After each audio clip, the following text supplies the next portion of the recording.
अपने दोनों आँखों से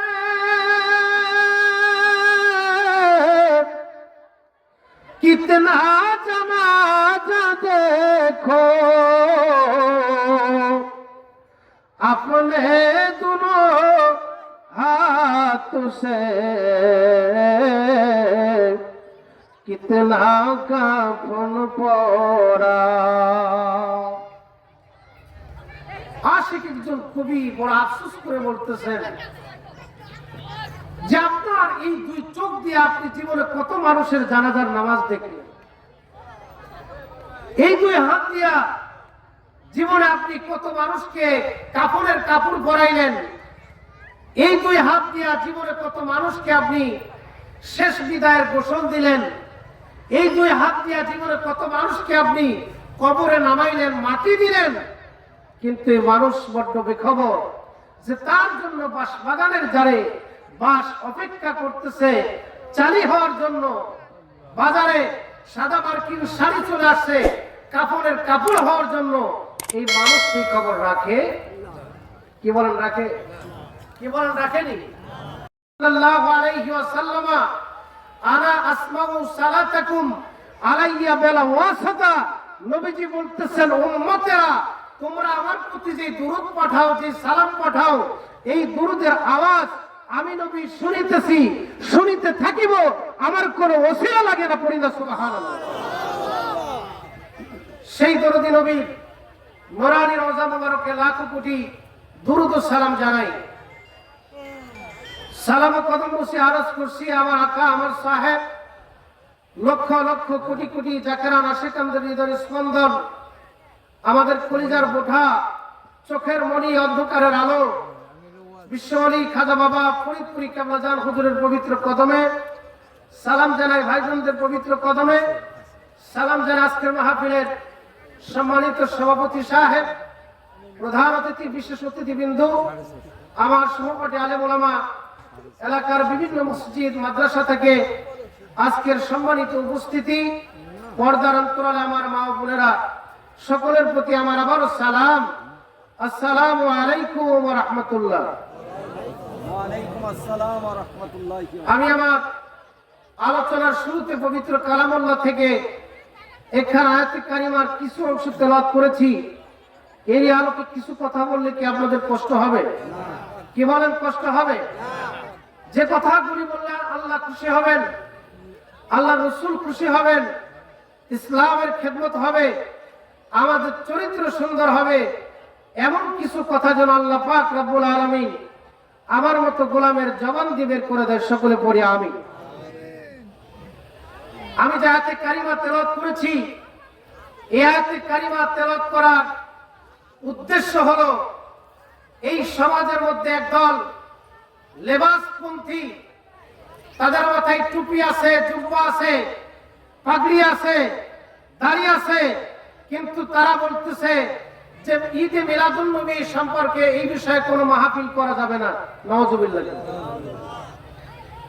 পবিত্র কোরআনুল কারীমের মধ্যে আল্লাহ পাক রব্বুল আলামিন বলতেছেন বিসমিল্লাহির রহমানির রহিম, কুল, হে রাসূল আপনি বলুন, সুবহানাল্লাহ, বিফাদলিল্লাহ, আল্লাহ তাআলার ফজল পায়া, ওয়া বিরাহমাতিহি, এবং আল্লাহ তাআলার রহমত পায়া, ফাবিজালিকা, তারা যেন ফালিয়াফরাহু, খুশি উদযাপন করে। সুবহানাল্লাহ। তার অর্থ হলো, ব্যাখ্যা হলো, আল্লাহ পাক রব্বুল আলামিন বলতেছেন যে রাসূল আপনি পৃথিবীর মানুষদেরকে বলে দেন যে তারা যদি আমার রাসূলকে পেয়ে খুশি হয়ে থাকে তারা যেন খুশি উদযাপন করে। সুবহানাল্লাহ। এবং খুশি উদযাপন করলে কি হবে? তাদের জীবনে তারা যা কিছু কামাই করেছে এই সমস্ত জমাকৃত সম্পদের মধ্য থেকে সর্বশ্রেষ্ঠ সম্পদ জমাকৃত সম্পদ হবে এটা। সুবহানাল্লাহ। তো নবীজির জীবন বৃত্তান্ত কিছু কথা বলে কি আপনাদের কষ্ট হবে? কি বলেন, কষ্ট হবে? আমার নবী দুনিয়ার মধ্যে আসবেন, মারহাবা বলো। সারা রাত কাবা ঘরের চতুর্দিকে একজন খ্রিস্টান পাদ্রী সারা রাত ঘোরাঘুরি করলো, সারা রাত্রের মধ্যে তার ঘুমায় না। অবশেষে সুবহে সাদিক শেষ হয়ে যাওয়ার পরে এবার খ্রিস্টান পাদ্রী কুরাইশদের লোকদেরকে এসে জিজ্ঞেস করলো, এরে কুরাইশের লোকেরা, তোমরা কি বলতে পারো মক্কায় কোন শিশু বাচ্চার শুভ আগমন হয়েছে কিনা? একটু আওয়াজ দিয়ে বলা যাবে কি সুবহানাল্লাহ? কুরাইশের লোকেরা বললেন, মক্কায় কোন শিশু বাচ্চার শুভ আগমন হয়েছে কিনা সেটা আমাদের জানা নাই, তবে শুনেছি আব্দুল্লাহর স্ত্রী আমেনা শেষ সন্তান সম্ভবা। আব্দুল মুত্তালিবের বাড়িতে যা খবর নিয়ে দেখতে পারো। এবার খ্রিস্টান পাদ্রী আব্দুল মুত্তালিবের বাড়ির সামনে এসে ডাক দিয়ে বলতেছেন, আব্দুল মুত্তালিব, আপনি বাড়ি আসেননি? সঙ্গে সঙ্গে নবীজির দাদা ঘরের ভিতর থেকে বের হয়ে আসলেন। সুবহানাল্লাহ। হ্যাঁ আব্দুল মুত্তালিব, জানার জন্য আসলাম তোমার বাড়িতে কোন শিশু বাচ্চার শুভ আগমন হয়েছে কিনা। এবার আব্দুল মুত্তালিব বলতেছেন, আমার একটা নাতি হয়েছে, তার নাম কি মুহাম্মদ সাল্লাল্লাহু আলাইহি ওয়াসাল্লাম। খ্রিস্টান পাদ্রী বলেন, আব্দুল মুত্তালিব, তোমার নাতিরা আমার একটু দেখাও, আমি তোমার নাতিকে দেখতে চাই। তায়ের কাছে যেই ঘরের মধ্যে নবীজি আগমন করেছিলেন ওই ঘরের মধ্যে থেকে আপনার আমার নবীকে আব্দুল মুত্তালিব এইভাবে করে করে নিয়ে আসলেন। খ্রিস্টান পাদ্রী বলতেছেন, নাম জানি কি বললা? নাম হলো মুহাম্মদ সাল্লাল্লাহু আলাইহি ওয়াসাল্লাম। বাবার নাম কি? আব্দুল্লাহ। মায়ের নাম কি? আমেনা। সুবহানাল্লাহ। খ্রিস্টান পাদ্রী বলেন,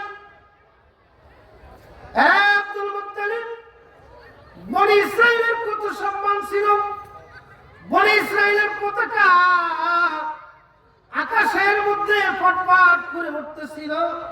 বনি ইসরাইল শেষ হয়ে গেল রে। বনি ইসরাইলের মধ্যে একজন মাত্র নবী আগমন করলেন, এনার পরে আর কোন নবী আসবে না। ইনি হলেন আখিরি জামানার নবী, নূর নবী মুহাম্মদুর রাসূলুল্লাহ সাল্লাল্লাহু আলাইহি ওয়াসাল্লাম। এই বলে একটা চিৎকার দিয়া খ্রিস্টান পাদ্রী দুনিয়া থেকে বিদায় নিয়ে যায়। একটু আওয়াজ দিয়ে বলা যাবে কি আল্লাহু আকবার? এক নজর জো उनको देखे, एक नजर जो उनको देखे, हो जाए कुर्बान आए नबियों के सुल्तान, आए नबियों के सुल्तान। अल्लाहुम्मा सल्ले जवान खुले वाला आली सय्यिदिना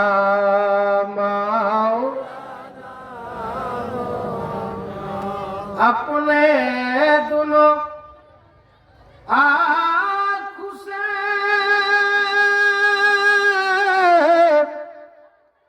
कितना जनाजा देखो, अपने दोनों हाथ से कितना काफन पड़ा। আশিক একজন কবি বড় আফসোস করে বলতেছেন যে আপনার এই দুই চোখ দিয়ে আপনি জীবনে কত মানুষের জানাজার নামাজ দেখলেন, এই দুই হাত দিয়া জীবনে আপনি কত মানুষকে কাফনের কাপড় পরাইলেন, এই দুই হাত দিয়া জীবনে কত মানুষকে আপনি শেষ বিদায়ের গোসল দিলেন, এই দুই হাত দিয়া জীবনে কত মানুষকে আপনি কবরে নামাইলেন, মাটি দিলেন। কিন্তু মানুষ বড্ড বেখবর যে তার জন্য বাঁশ বাগানের ধারে বাঁশ অপেক্ষা করতেছে চালি হওয়ার জন্য। বাজারে সাদা মার্কিন শাড়ি চলে আসছে কাপড়ের কাপড় হওয়ার জন্য, এই মানুষ সেই খবর রাখে? কি বলেন রাখে? কি বলেন রাখেনি? যদি রাখতই তাহলে আজকে এই কোরআন হাদিসের মাহফিলে আমাদের জায়গা দেওয়া সম্ভব হতো না। কথা বলেন ঠিক কি? প্রতিটা মাহফিলে দেখি, প্রতিটা মাহফিলে যে দিনের দিকে মুসলমানদের কোনো খবর নাই, কিন্তু যদি হুকুম করা হয় যে আগামী অমুক তারিখে অমুক শিল্পী ব্যান্ড পার্টি নিয়ে গোলন্দের মোড়ে আসবে, দেখবেন যে সেখানে তবারকও লাগবে না, সেখানে আপনার লোকে লোকারণ্য হয়ে যাবে। কথা বলেন ঠিক? আমার কথা কি আপনাদের বুঝতে কষ্ট হচ্ছে? কি বলেন কষ্ট হয়? আমার ভাষা কি আপনারা বুঝেন? ভাষাগত ভাবে ভাষা না বুঝলে আবার সমস্যা। গত কয়েক সপ্তাহ, 1.5 সপ্তাহ আগে আমি সাতক্ষীরাতে গেছি। কোথায়? কথা বলেন কোথায়? সাতক্ষীরায় গেছি। সাতক্ষীরার কালীগঞ্জে আমার মাহফিল, একবার শ্যামনগর থানার সাথে। এখন আমি যশোর থেকে রওনা দিয়ে যাওয়ার পরে যখন খুলনা পার হয়ে সাতক্ষীরার রোডে ঢুকতেছি, তখন আমাকে ওইখানের এক ভাই ফোন দিয়ে বলতেছে, মাওলানা সাহেব আপনি কোথায় আছেন? আমি বলতেছি আমি তো ওই যে খুলনা 0 পয়েন্ট পাস করে আমি তো ওই যে সাতক্ষীরার ভিতরে ঢুকতেছি। তখন বলতেছে আপনি কালীগঞ্জ পার হয়ে একটা দেখবেন যে ব্রিজ আছে, ওইখানে নামবেন, নামার পরে ওইখানে আপনার জন্য 3 জনে হেলিকপ্টার নিয়ে অপেক্ষা করতেছে। কি নিয়ে অপেক্ষা করতেছে? আমি মনে মনে কইতেছি কারণটা কি? কারণটা কি? কইতেছে আপনার 3 জন আপনার জন্য হেলিকপ্টার নিয়ে অপেক্ষা করতেছে, আপনাকে হেলিকপ্টারে করে নিয়ে তারপরে মাহফিল আসবে। খাইছে আমার ইল্লা। এরা কত বড় মাহফিল করতেছে তাইলে যে বক্তারে রিসিভ করার জন্য হেলিকপ্টার ঠিক করছে। বুঝছেন বিষয়টা? তাহলে আমি ভাবতে ভাবতে গেছি, যাওয়ার পরে কালীগঞ্জে নামছি। কালীগঞ্জ পারে নামার পরে ব্রিজের এখানে দিয়ে জাকের ভাইদেরকে ফোন দিয়েছি, দেওয়ার পরে বলতেছে ভাইজান আসেন। তো এই যে হেলিকপ্টার নিয়ে দাঁড়াবি, হেলিকপ্টার কোনটা? বলতেছে বাইসাইকেলের তক্তা বাইন্দা দিছে, এই বসে একজন বসবে, এই বসে একজন বসবে, এটা হেলিকপ্টার।